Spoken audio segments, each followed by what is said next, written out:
श्री सूत जी कहते हैं भगवान उत्तरा के गर्भ में अंगुष्ठ परिमाण धारण करके अंदर प्रविष्ट हो गए और उस अश्वत्थामा के द्वारा छोड़े गए ब्रह्मास्त्र को शांत कर दिया और परीक्षित को गर्भ में बचा लिया। अब भगवान उत्तरा की गर्भ रक्षा करने के पश्चात द्वारिकापुरी की ओर जाने के लिए उद्यत हुए। उसी समय रोती हुई कुंती बुआ आ गई। कुंती बोलती है, अभी तक यदुनंदन कृष्ण कन्हैया बोलती थी, लेकिन जब भगवान जाने लगे और भगवान के इन सारे प्रभावों को देखा तो कुंती को भगवान का स्मरण हो आया। ये साधारण व्यक्ति नहीं है, ये भगवान है।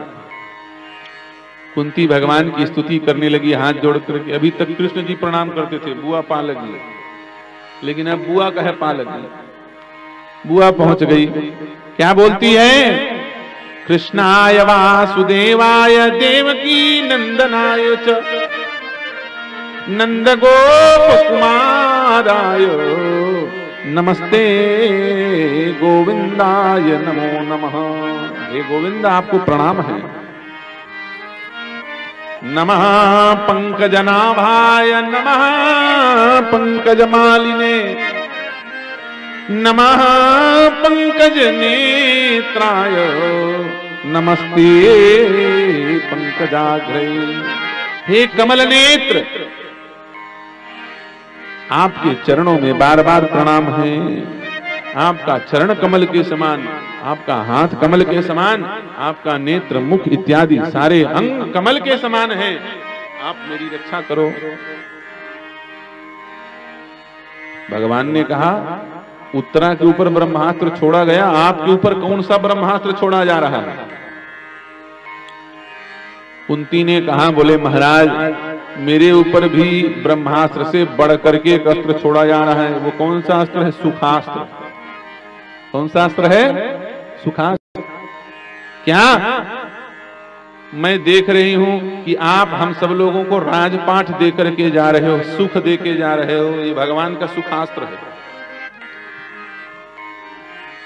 और कुंती कहती है, मैं सारी बात समझती हूं, ऐसा मत समझना। जब तक हमारे पास दुख रहा तब तक आप रहे, और जैसे सुख आ रहा है तो मैं देख रही हूं आप हमें छोड़ के जा रहे हो। महाराज, इस सुखास्त्र से मेरी रक्षा करो। आप अपना वही दुखास्त्र चलाओ। जब तक हम दुखी रहेंगे तब तक आपका याद बना रहेगा, और जहां सुखी हुए तो आपको भूल करके संसार में फंस जाएंगे। यही तो संसार की विडंबना है। दुख में सुमिरन सब करें, सुख में करें न कोई। जो सुख में सुमिरन करे तो दुख काहे को होई। यही बात कुंती कह रही है। विपदा संतु न सस्वत तत्र तत्र जगत गुरु भवतो दर्शनम यस्य पुनर्भव दर्शनम। महाराज, आप कृपा कीजिए, हमको दुख दीजिए, क्योंकि नाथ जब जब दुख आया आप हमारे बीच में, हमने आपको पाया, और जहां सुख आया आप हमें छोड़ के चले जाते हैं। भगवान समझ गए माता कुंती के इस भाव को, और कुछ दिन आनंद देने के लिए वहीं और ठहर गए। लेकिन भगवान केवल मोह में फंस करके नहीं रुकने वाले हैं। उन्हें युधिष्ठिर को कुछ दिव्य ज्ञान देना था। कुरुक्षेत्र में पड़े हुए भीष्म पितामह के पास जाकर के दिव्य राजनीति, धर्म इत्यादि का उपदेश दिलाना था। इसलिए भगवान युधिष्ठिर को लेकर के कुरुक्षेत्र की ओर प्रस्थान करते हैं। वहां जाकर के देखते हैं भीष्म पितामह के शरीर की रक्त का एक एक कतरा भूमि में आकर के मिल गया है। निष्प्राण शरीर पड़ा हुआ है, लेकिन चेहरे में दिव्य तेज है, कोई हलचल नहीं है। चरण में जाकर के युधिष्ठिर, अर्जुन, भीम इत्यादि ने प्रणाम किया। जब मस्तक के पास अर्जुन पहुंचे तो पितामह ने एक बात कही, बेटा बहुत प्यास लगी है, मुझे जल पिला दो। अर्जुन ने अपने बाण से वहीं से बाण गंगा प्रकट की, और उस बाण गंगा के जल से भीष्म पितामह के प्यास की निवृत्ति हुई। भगवान को चरण की ओर खड़ा कर लिया। बोले, आप मस्तक की ओर मत खड़ा होना, आपको देख नहीं पाऊंगा, आप चरण की ओर खड़े रहें। आपको मैं देखना चाहता हूं और मेरी इच्छा यही है कि चाहे अब अंतिम समय की जो भी चेष्टाएं हों, उन सारी चेष्टाओं को पूरा करते करते मैं आपको ही देखता रहूं। इधर युधिष्ठिर को दिव्य ज्ञान दिया, उपदेश दिया, सारे प्रकार के धर्मों का उपदेश युधिष्ठिर को श्री भीष्म पितामह जी महाराज कर रहे हैं। महाभारत में इसका बड़ा विस्तृत वर्णन है। और देख किसको रहे हैं? मुस्कुराते हुए कन्हैया को। देखो एक और अंतर, गीध मर रहा है, राम जी रो रहे हैं, और सिद्ध मर रहा है, राम जी श्याम जी मुस्कुरा रहे हैं। ये अंतर है। उधर गीध को गोद में राख दया निधि नैन सरोरहूं में बलवान, गीध को गोद में राख दया निधि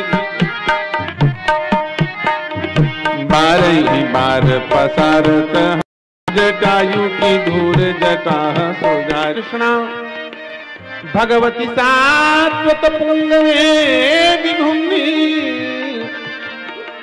स्वसुखमुपगते क्वचिद हर्तुं प्रकृतिमुपेयुषि यदभव पवाह। प्रभु, मैं अपनी निर्मल मति रूपी पुत्री को आपको समर्पित करना चाहता हूं। आप एक काम करो, मैं तो नैष्ठिक ब्रह्मचारी, मेरा कोई रिश्ता नाता नहीं बचा है, बस मेरी ये निर्मल मति रूपी पुत्री बिचारी बची हुई, आप इसका वर्ण कर लो और उसके बाद मैं शरीर छोड़ के चला जाऊंगा।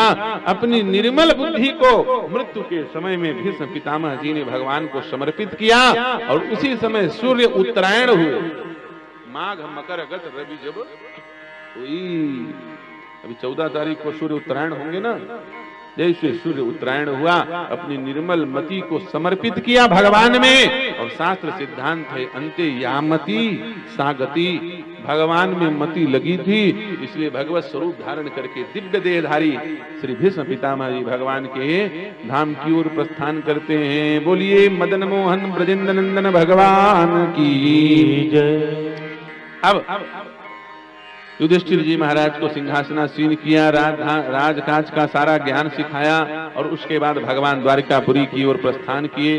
द्वारिका बहुत दिन बाद भगवान आए थे, इसलिए द्वारिका में भगवान का खूब सम्मान हुआ। इधर बहुत दिन व्यतीत हो जाने के बाद परीक्षित जी का जन्म समय आया, परीक्षित जी का नामकरण हुआ और ऋषियों ने उपस्थित होकर के परीक्षित जी के दिव्य गुणों का गुणगान महाराज युधिष्ठिर को सुनाया है। युधिष्ठिर बड़े प्रसन्न हुए। धीरे धीरे परीक्षित जी महाराज बड़े होने लगे और इधर कौरवों के मर जाने के कारण, मृत्यु प्राप्त हो जाने के कारण अंधी अंधा धृतराष्ट्र और गांधारी, इनका पालन पोषण कौन करें? ये युधिष्ठिर के ही राजमहल में रह रहे थे। विदुर जी महाराज ने इनको समझाया, देखो जिंदगी भर तुम लोग आंखें फूट नहीं सुहाए तुमको ये पांडव, उन्हीं का मरते समय जो है टुकड़ा खा रहे हो कुत्ता के जैसे। ऐसा जीवन जीने से बढ़िया मर जाना चाहिए। ऐसा बहकाया कि रात ही में भाग गए घर छोड़ के, और जलते हुए जंगल में जाकर के अपने शरीर को गांधारी और धृतराष्ट्र ने भस्म कर दिया। श्री सूत जी महाराज कहते हैं कि हे शौनकादिक ऋषियों, बहुत दिन व्यतीत हो गया, भगवान की कुशल क्षेम की इच्छा जानने के निमित्त अर्जुन को द्वारिकापुरी भेजा युधिष्ठिर जी महाराज ने। और अर्जुन गए तो जल्दी लौट के आना चाहिए। 1 2 3 4 5 6 7 महीना व्यतीत हो गया, अर्जुन लौट के नहीं आए। और इधर नानम प्रकार के अपशकुन युधिष्ठिर जी महाराज के अंग में परिलक्षित हो रहे हैं। संप्रस्थिते द्वारिकायां जिष्णो बंधो दीक्षया ज्ञातुं च पुण्य श्लोकस्य कृष्णस्य च विचेष्टितम्। युधिष्ठिर कहते भगवान का हाल चाल पता लगाने के लिए अर्जुन गया, आ ही नहीं रहा है। हे भीमसेन, तुम्हारे भाई अर्जुन क्यों लौट के नहीं आ रहे हैं? कितना अच्छा शब्द बोल रहे हैं। देखो घर में जो शब्द बोला जाता है ना, वो शब्द यहां पर युधिष्ठिर बोल रहे हैं। देखो घर में प्रेम बढ़ाने के लिए बड़ा अच्छा शब्द बोला जाता है। आपकी पत्नी जब अपने देवर की किसी बात को आपको बोलेगी तो ये नहीं कहेगी कि हमारे देवर ये बोले, ये नहीं कहेगी। क्या कहे? आपके भाई साहब ऐसा बोल रहे थे, तुम्हारे छोटे भाई ऐसा बोल रहे थे। माने रिश्ता बार बार बताती रहती है कि रिश्ता है, नेम प्रेम रखे रहना, ये पारिवारिक भाषा है। अच्छा सच बताओ, अर्जुन भीम का भाई है, युधिष्ठिर का भाई है? दोनों का भाई है ना।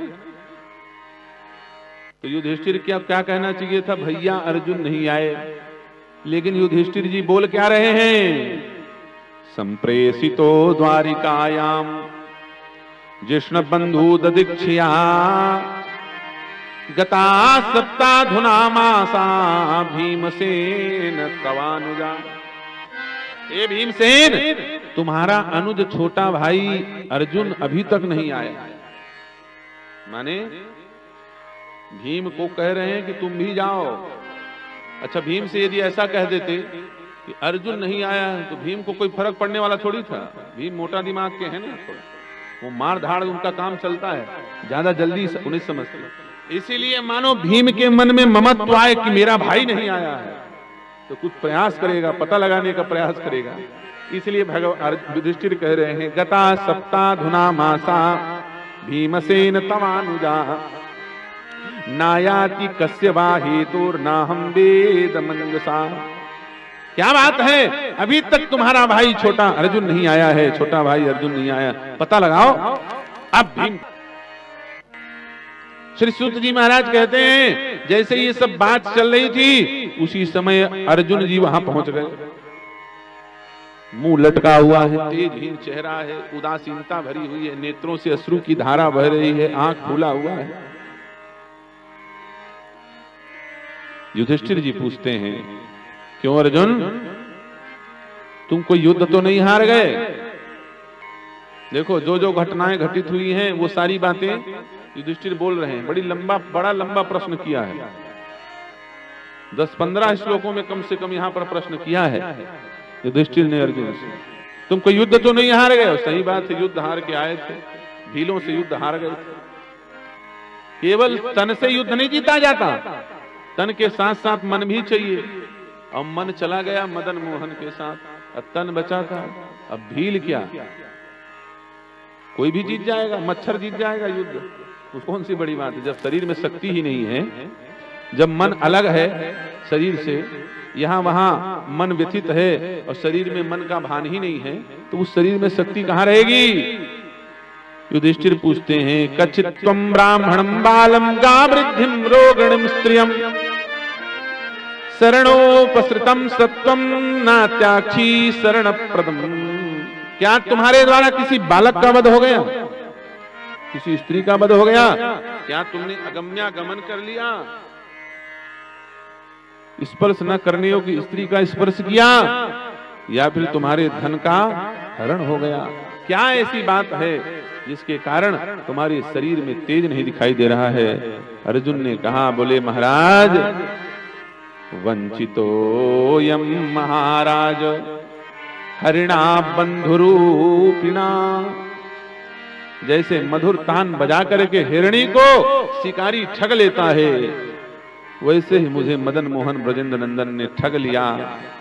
मुझे शरीर संसार में छोड़ करके वो चले गए। वंचितो महाराज हरिणा बंधुरूपिणा येन में अपहृतम तेजो देव विस्मापनम महत। मुझे इस संसार में छोड़ करके वो अपने दिव्य धाम को चले गए। जिनको मैं सखा कह के बुलाता था, जिनको मैं यादव कह के बुलाता था, जिनको मैं कृष्ण कह के बुलाता था, अब वो मेरे सखा, अब वो मेरे यादव, अब वो मेरे स्वामी इस धराधाम पे नहीं रहे। इसलिए मैं तेजहीन हो गया। अब इस संसार में रह करके हम क्या करें? बिना श्याम के हमारे जीवन का कोई उद्देश्य नहीं। जैसे ही युधिष्ठिर ने इस बात को सुना, अवाक रह गए। भगवान इस धराधाम से अपनी लीला का स्मरण करके चले गए हैं। अब हम लोग यहाँ क्या करेंगे? भगवान के पार्षद बिना भगवान के क्या करें? महाराज युधिष्ठिर ने अभिमन्यु पुत्र उत्तरानंदन श्री परीक्षित जी महाराज को सिंहासन पर आरूढ़ किया, सिंहासनासीन किया और मूर्धाभिषिक्त करके स्वयं संन्यास लेने का संकल्प किया। जैसे युधिष्ठिर जी ने विचार किया कि मैं संन्यास लेकर के की ओर प्रस्थान करूंगा और वहां से इस शरीर को त्याग करके अपने लोक की ओर गमन करूंगा, तो बड़े भाई का अनुसरण चारों छोटे भाइयों ने और सहित द्रौपदी ने अनुसरण किया। पांचों भाई बद्रिकारण्य की ओर पैदल यात्रा करते हैं।